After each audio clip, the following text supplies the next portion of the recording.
Hi, everybody. This is Silvio Canto in Dallas, Texas on Thursday, June the 10th, and welcome to our video commentary. You know, I'm going to recommend that you check out the podcast that we did Wednesday night with Teres Margolis.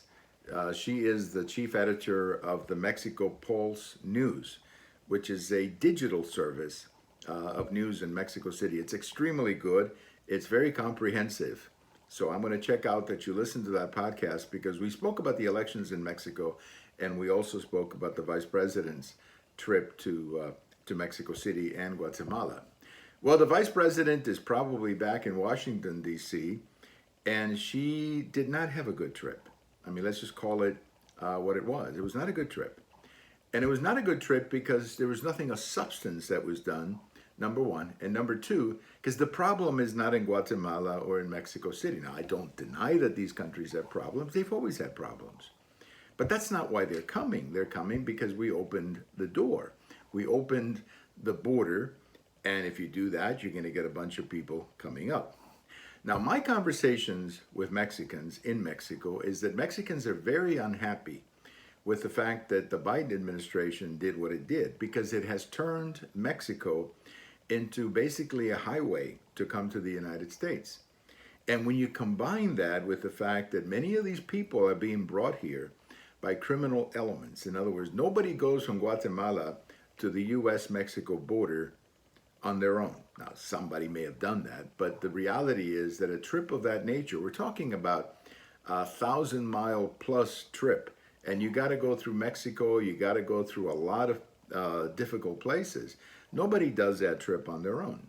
So obviously somebody's bringing you here. Somebody's basically transporting you to the US-Mexico border, and the ones who are doing that are the criminal elements.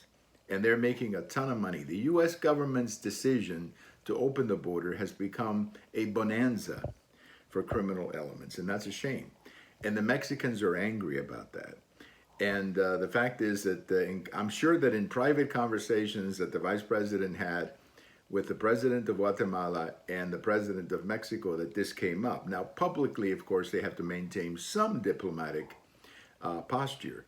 But in private, I guarantee you that she got an earful because we're the ones, the United States, we're the ones who created this problem, not Mexico, not Guatemala. We're the ones who decided to open the border, and in doing so, we have created a problem really on both sides of the border. So check out the podcast. I think you'll enjoy her analysis of the visit as well as the elections. But you know, I think Vice President Harris would have been better off coming to the US-Mexico border. That would have been more realistic. That's where the problem is. She would have been able to talk with Border Patrol agents who are the ones having to deal with this.